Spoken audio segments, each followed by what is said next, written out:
Hello, that one area. Welcome back to more Fighters Ready, Frights. Where we're hopefully finishing off to be Beauitful, the second story. So far I thought the story was kinda, I just don't like it compared to the first one. That one had a slow start, yes, but this one just feels like it's healing. Like, it's going nowhere. Yeah, you can say Elmo's being kinda creepy, but that's kind of a combination of me and the book, so what are you gonna do? Anyway, let's begin. Well, let's continue. In the morning, Sarah found a mom in the laundry room.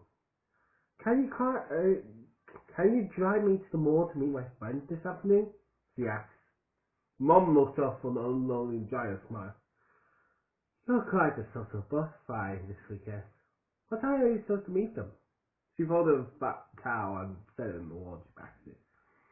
They just said in the afternoon, Sarah said. That's pretty vague, isn't it? Mom said, folding another towel.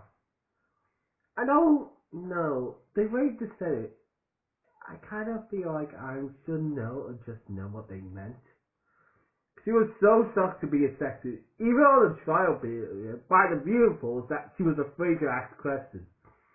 Your new friends expect you to be psychic, Mum said.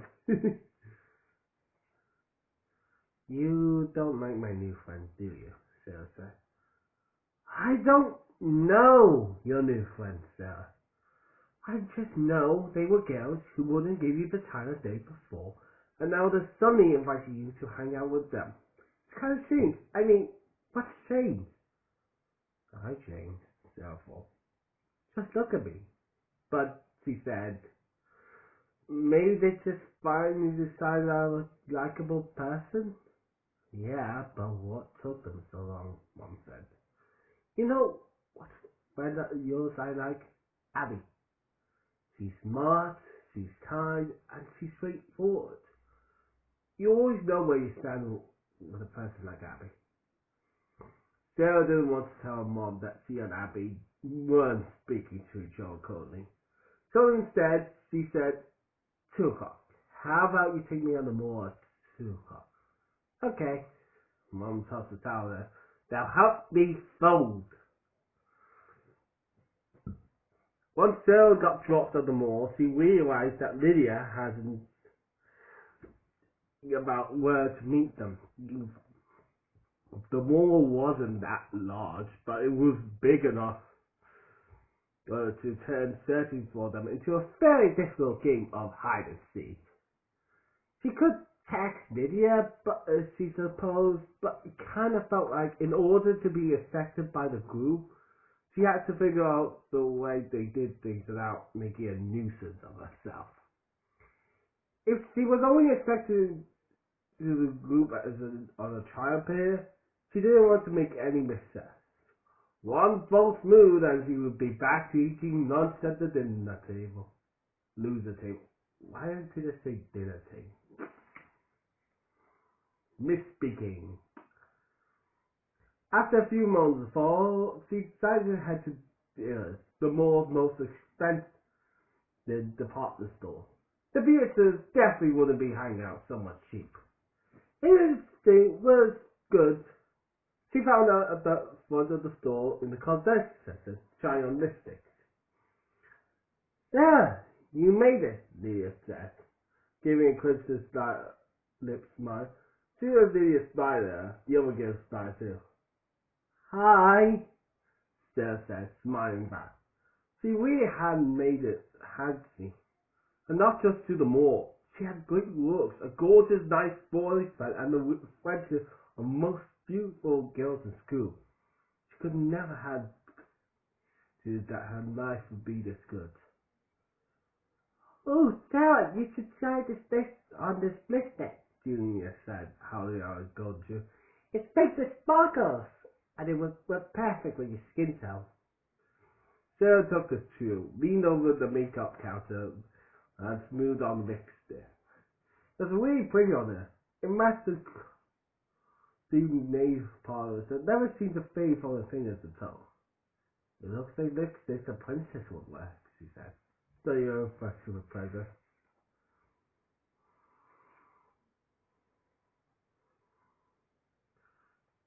It really does, Sarah said. I'll be honest, she would be in a different car. Her royal princess. Princess. Her royal highness. Princess Sarah. You should totally get it, Lydia said, looking at her approvingly. Sarah tried to suddenly check the price of the list.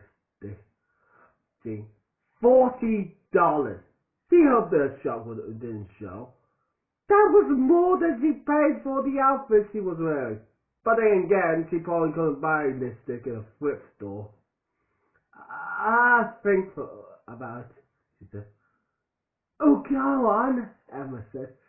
Treat yourself. I forgot the voice I give them already. Can you do? I just want to browse a little more first, Sarah said, since I just got here. She didn't want to admit that the only money she had in the purse was enough to cover frozen yogurt and soda. The Beautifuls, however, bought lipsticks and eyeshadow, plus the brown pencils, ripping out wads of cash for all the parents' credit card.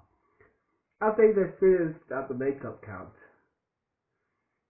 they went to look at formal grounds because, as Lydia put it, home's just around the corner. Isn't it just for juniors and seniors?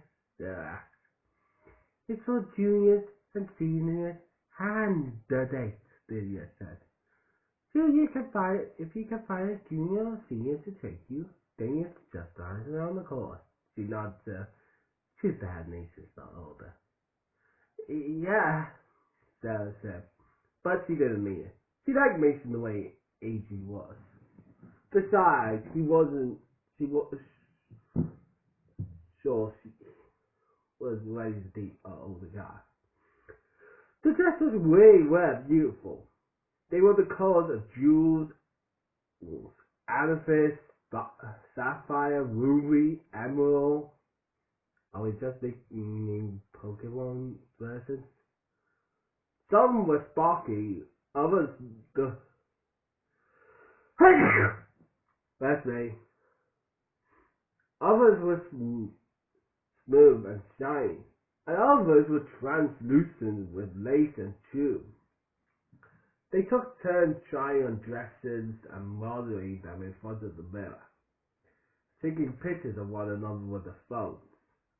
After half an hour of watching them with the sour bastard on her face, a sale lady came over and asked, "Are you girls actually interested in buying anything, or are you just playing dress up?" They ditched the dresses and spent the formal wear before giggling. "I don't think that sales lady likes us very much," Julian said as they walked out of the store. "Who cares?" Lydia said, laughing. "She doesn't get to judge me. She just works in the store. She makes minimum wages. She's lucky. I bet she can't even afford to buy the clothes she sells." They went to the food court and eat frozen yogurt, and that's about all they've been. "Do you girls intend to buy anything, or are you just playing dress up?" Lydia said over and over, getting the single thing. They all laughed and still left around with them, even though she thought they might have been the hard on the sales lady, who was just trying to do a job. Julia and Mel had left the dresses they tried on a couple buyers on the dressing floor. Now the sales they had to clean up after them. But who was she to criticize the Beautiful? It was an honor that they invited her out to hang with them. It was a grand wish and exciting, like she was a guest on a reality TV show. No matter what they said or did, she was just happy just to be included. Yesterday her days with Madison had been perfect, and now she got to be out with the Beautifuls. How could she ever express her gratitude to Eleanor? Nothing she could say would ever be enough. That night, when Eleanor sprang to life, Sarah jumped up and hugged her little hard little body. Thank you, Eleanor. Thank you for a perfect week now. You're welcome, Sarah. Eleanor hugged her back.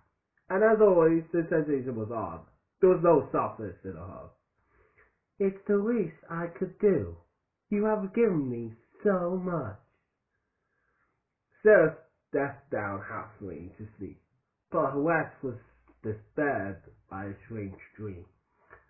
She was naked with Madison, sitting in the movie theater, but when he reached over to hold her hand, it was not his hand she grasped, but Eleanor's, tiny, white, metallic, and cold. The same hand she had grabbed to pull the robot girl out of the trunk. When she turned to look at Madison in the seat next to her, he had changed into Eleanor. Eleanor smiled, revealing a mouthful of sharp teeth. In the dream, Sarah screamed. Ah! She opened her eyes to find Eleanor standing over her bed, her head lowered, staring at her with blank green eyes. Sarah gasped. Did I make a noise in my sleep? No, Sarah. Sarah looked at Eleanor, who was standing so close to her bed that she was touching it. Then what are you doing standing over my bed? Didn't you know, Sarah? Eleanor said, reaching out to us back to her. I do this every night. I watch over you. I keep you safe. Maybe it was because of the dream, but for some reason Sarah didn't feel like letting Eleanor touch her. Safe from what? Sarah asked. Safe from danger. Any danger. I want to protect you, Sarah. Okay. Thanks, I guess. Sarah's just me in this situation. Thank you, robot. She eventually get Eleanor's concern. She did everything Eleanor had done for her, but still, it was creepy for someone to watch you when you didn't know you're being watched, even if they were doing so with the best intentions. I can stand by the door if it makes you more comfortable, sir, Eleanor said. Yeah, that would be great. Sarah was pretty sure she couldn't fall back to sleep with Eleanor standing over her like that. Eleanor strolled to the door and stood got up there. Good night, sir. Sleep well. Good night, Eleanor.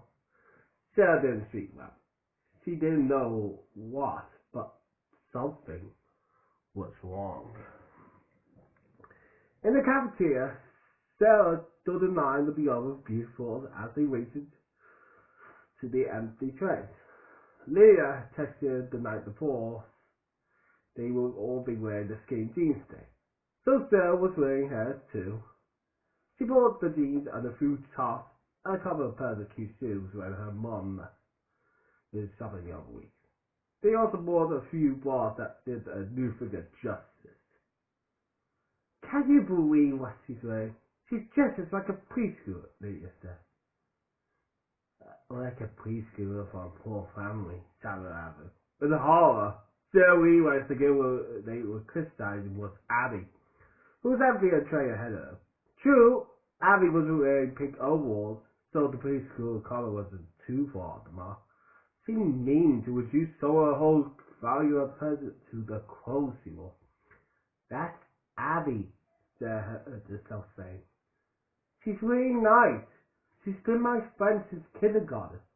She almost found herself saying best friend, but she stopped herself in time. Yeah, Lydia said, laughing. But you wore new clothes since kindergarten, and she hadn't. The Beautiful all laughed too. Sarah tried to smile, but she couldn't quite manage. When it was Sarah's turn to dump the tray, she stepped in something slippery near the trash can. Her new shoes were cute, but didn't have much traction.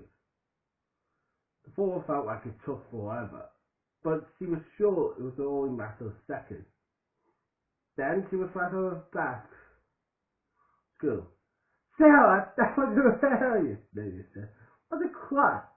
She was so over, laughing. All the Beautifuls were laughing on, saying, do you see her go out? And he here for my son bricks. And how embarrassing. Instead, they stayed. She couldn't really tell which girl was saying what. Their voices sounded distant and distorted, almost as if Sarah was trying to hear them among the water. Sarah tried to pull herself back up, but something strange was happening to her body. She heard these weird crashing and clanging sounds. I couldn't figure out where they were coming from. It didn't make any sense, but it felt like they were coming from inside of her. She was shaking and jerking, and she couldn't make her body move the way it usually did. Her body was no longer under her control. She was scared. Had she hurt herself badly? Should somebody call her mum? Call her ambulance? And why were her new friends not helping her? They were still laughing, still joking how stupid she looked and how funny it was. Then the beautiful laughter was replaced by screams. As if from a distance, Sarah heard Lydia say,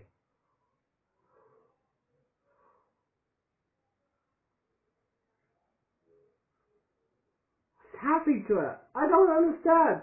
I don't know, one of the other girls said. No one needs to do something. Chase her quick, another one said.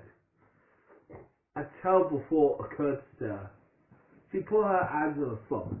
The necklace Eleanor gave to her, the necklace that was never ever to be taken off, was gone. She must have knocked it off during the fall. She turned her head and saw on the floor, just a little more than an length away. She had to get it back. Anne reached down to help her. Sarah looked up to see the hand belonged to Abby. She took it and allowed herself to be forced into an awkward standing position. When Sarah looked down at her body, she saw the girl scream. Her body was changing. From the waist down, she was no longer a flesh and blood girl, but a jungle clash of gears and bicycle spokes. And hubcaps rustled metal odds and ends. Cast off useless parts that belonged in a wrecking yard. She locked eyes with Addie and saw her friend's horror at what she was, and what she had become. I got to go, Sarah said. Her voice sounded different, metallic and hard. Addie held the necklace. You dropped this, she said. Tears sparkled in her eyes. Thank you, Abby. You're a good friend, Sarah said. She didn't say anything to the Beautiful, who all backed away from her and were whistling among themselves. Sarah grabbed the pendant and ran as fast as his new Samuel makeshift little legs would carry her out the cafeteria and out the school. Home. She had to get her home. Eleanor would know what to do, would know how to help her. Sarah was still changing. Her torso was hardening, and when she ran, she made squeaking noise like a door with hinges that needed oiling. She tried to fasten the necklace around her neck again, but her fingers had grown so stiff and managed to clasp. As she hurled down the sky, with a cackling sounding gasp, people stopped to stare at her. Drivers slowed down the cars to gasp. People didn't look to perfect it, or even just confused. They looked scared. She was a monster, like something that been created by a mad scientist in a lab. It was only a matter of time until villagers started chasing her with pitchforks and torches. She felt like crying, but apparently the kind of thing she was becoming was incapable of achieving. Maybe tears would just make him even worse. His joints was getting stiffer and stiffer, and was growing harder and harder to run. But she had to get home. Eleanor was the only one who could help her. Finally, after what seemed like hours, she reached her home. She reached her house. Somehow, she managed to work the key in the door. She creaked and crashed through the living room and down the tall corridor. Eleanor! Eleanor! Her voice was a terrible couch raping. Eleanor was not in the usual corner of the Sarah's room. Sarah reached the closet, looked on the bed, opened the chest at the bed. No Eleanor! Sarah crawled through the house, searching her mom's room, the bathroom, the kitchen, all the time calling Eleanor's name with a new horrible voice. The garage was the only place she hadn't looked. She used the kitchen engine, but the door locks were getting difficult to mount. Finally, after a few desperate things, she was in the garage. Eleanor!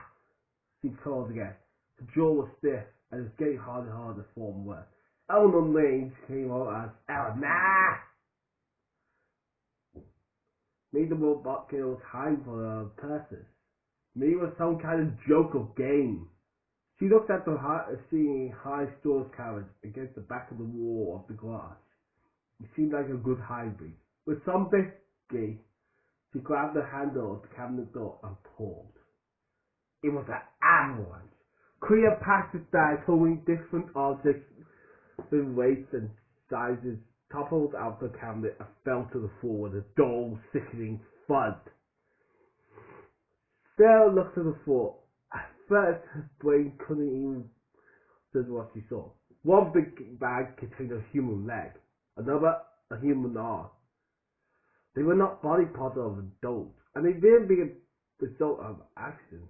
Blood cooled in the bottom of the bags, but the limbs had been severed neatly, as in a surgical amputation. Another bar stuffed with a bloody, snake-like entrails, and what appeared to be a liver slid from the canvas cell and landed on the floor with a wet blast. I were the body parts in the glass. Sarah didn't fully understand until she saw the door bag that held a familiar-looking potato-shaped nose. She screamed, but the sound came out of her was like the scream of a calf's wing. Behind her came a metallic tinkling laugh.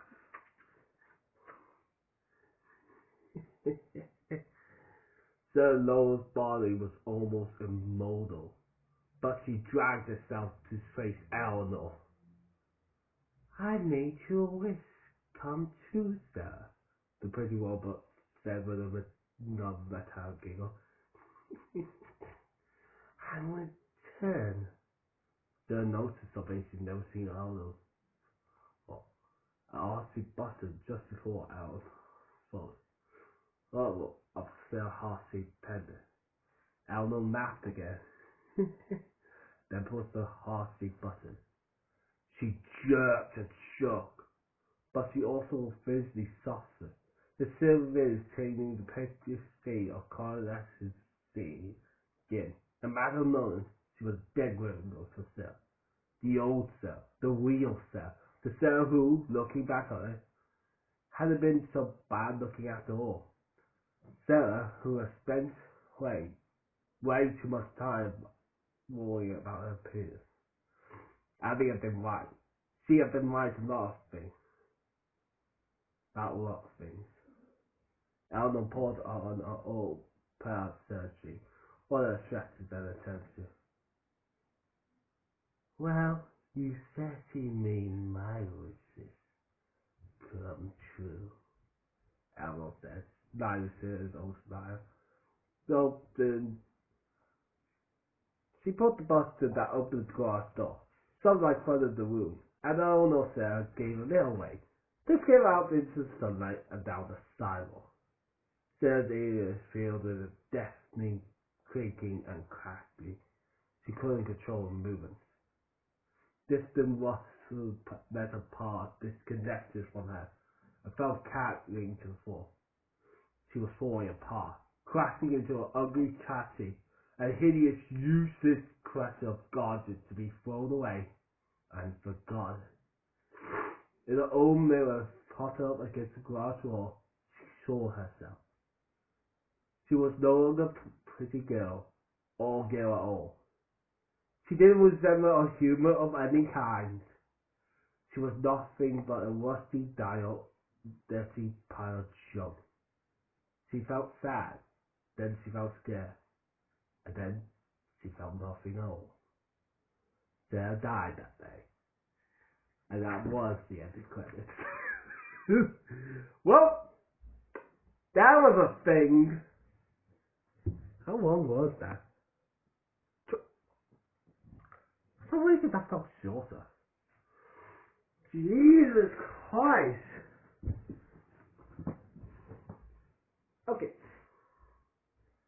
The Thrifty dying, yeah, that went downhill quickly. Yeah, but I still would say it's probably currently my current least favorite story out of the bunch.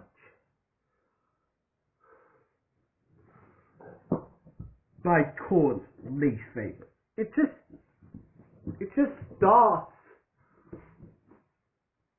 this similar with Eleanor, with Sarah finding Eleanor, but the story doesn't really go anywhere after that. Even why Eleanor is like, I'm going to be your best of friends throughout the whole book. It's only really towards the end she's like, oh, now I decide to act creepy and all. But right, without the use of Elliot's voice. Oh, okay. Seriously, I really don't like the story. I'd say To Be Beautiful is would be on the lower end of the FNaF story set. Right, sure.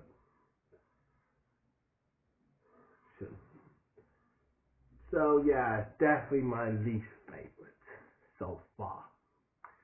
Count, I say Into the Pit is my favorite, and Colin's favorite, and To Be Beautiful is my Colin's least favorite. But hey, some of your opinions might be different than mine, and I'm just sharing mine. And I say, seriously, they really rubbed it into our heads that Sarah wanted to be beautiful.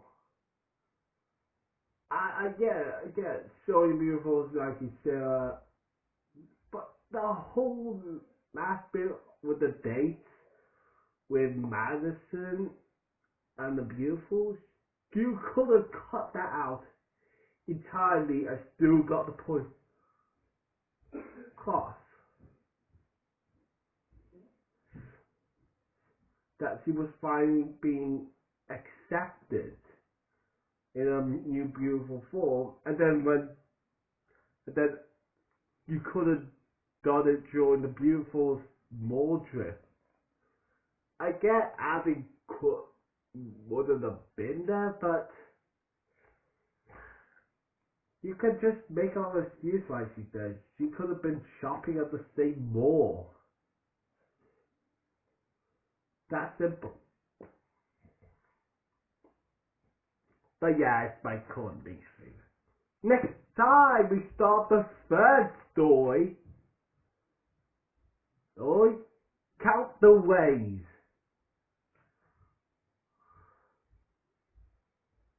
Count the ways this book sucks.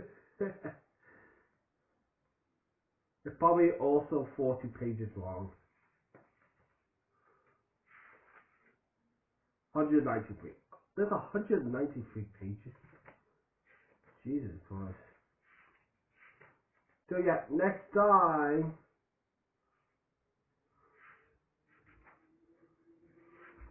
It starts. Final story in the first FNaF mode. In the first Fazbear's Frights. 8. Count away. See you guys then.